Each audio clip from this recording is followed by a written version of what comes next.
মহাসম্মিলন হচ্ছে, মতুয়া সম্মিলন, মতুয়া মহোৎসব।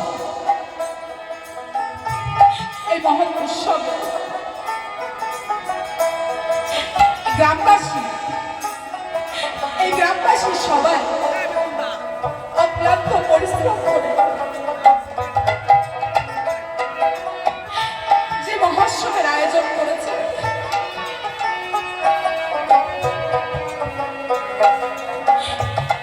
কিসের জন্য? এই ভক্ত চরণ ধরে, এই ভক্ত পরশের জন্য। এই যে ওরাকালি ধাম, আজ ওরাকালি ধাম এখানে যে মিলিয়েছে, শুধু একটু চরণ ধুলির আশায়, ভক্ত ধুলিতে যেন এই গ্রামবাসী ধন্য হবে। আমার মায়েরা, আমার দিদিরা, আমার দাদারা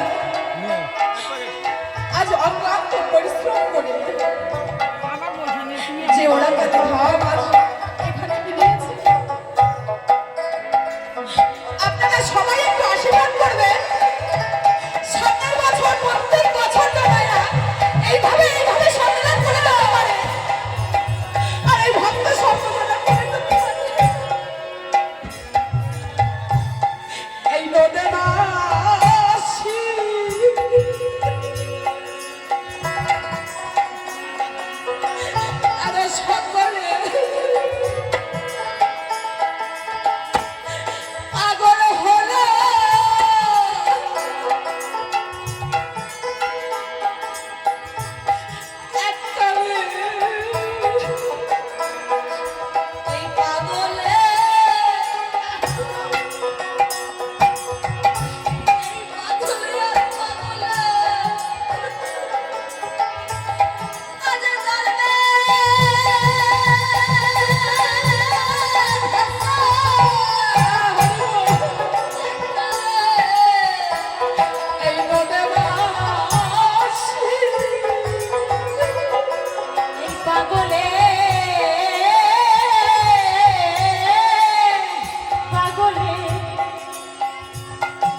তো সবার কপালে সম্ভব নয়।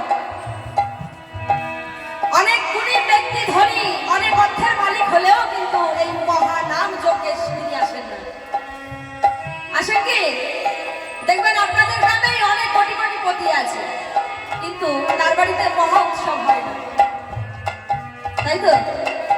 তাই জায়গায় জায়গায় এই মহানাম যজ্ঞের আয়োজন করেছে, ওই ধনী মানুষটাও আসে, একবার হলেও আসে।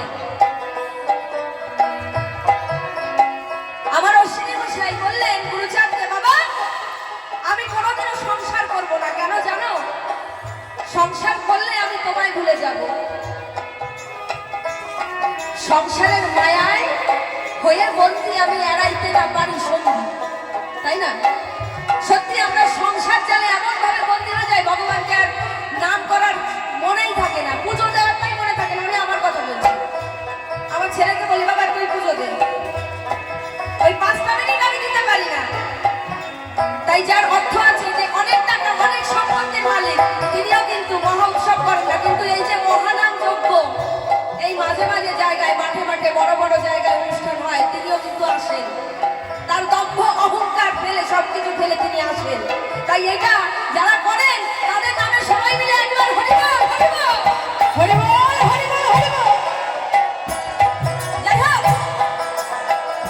আমার অশ্বিনী মশাই বললেন, বাবা আমি সংসার করব। আমার গুরুচাঁদ বলল, ওরে পাগল, ওই সংসারিক হয়ে তুই আমায় পাবি। আমার অশ্বিনী মশাই বলল, সত্যি বাবা সংসারে থেকে কি তোমায় পাওয়া যায়?